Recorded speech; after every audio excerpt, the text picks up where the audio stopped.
Pemirsa, siapa sih yang tidak mengenal Pasar Tenguyun atau Pasar Bom Panjang di Tarakan? Di sekitaran Pasar Bom Panjang terdapat salah satu tempat khusus bagi para pemburu pakaian bekas impor atau biasa disebut pakaian rombengan. Nah, di tengah masa pandemi ini, kira-kira pedagang khawatir nggak ya terhadap penjualan pakaian bekas impor? Inilah kita simak berikut ini.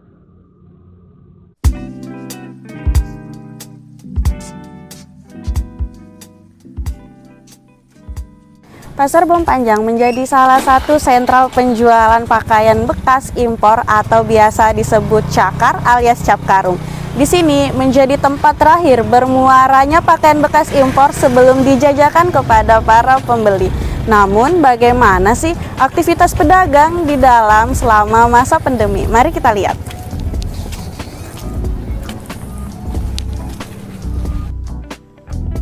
Bertahun-tahun lalu, pedagang rombengan atau cakar pernah merasakan masa keemasannya, di mana banyak masyarakat yang gemar berburu pakaian bekas impor di pasar ini.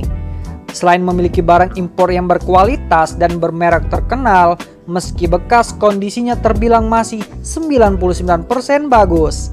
Asal kita pintar untuk memilih dan cermat untuk melihat pakaian yang akan kita buru.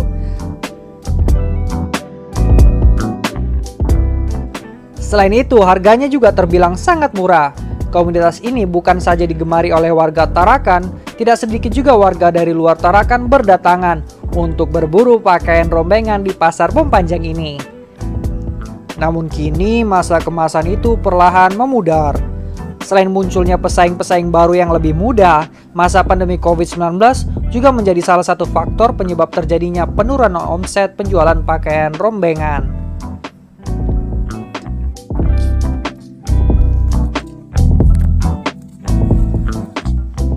Seperti yang dikisahkan oleh salah satu pedagang pakaian bekas impor, Hajalia, yang sudah menjual pakaian bekas impor kurang lebih selama 15 tahun.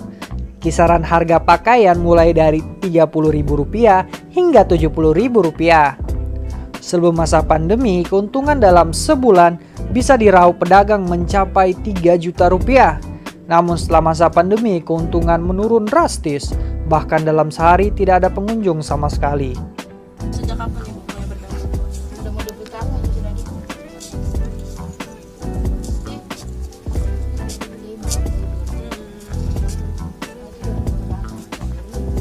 Aji tahun 2000, Aji 2001, saya 2005. Hajalia juga mengungkapkan jika pakaian bekas impor biasanya didatangkan dari Malaysia, Cina, dan Korea.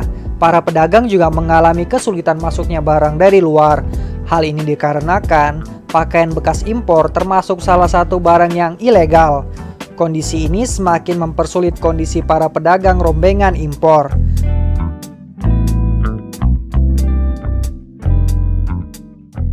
Para pedagang berharap ada kebijakan yang bisa diberikan untuk para pedagang agar pasar rombengan impor ini bisa kembali berjaya seperti dulu.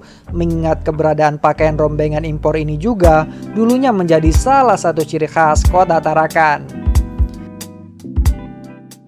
Dapat dipungkiri, pakaian bekas impor sampai saat ini masih diminati kalangan masyarakat menengah ke bawah.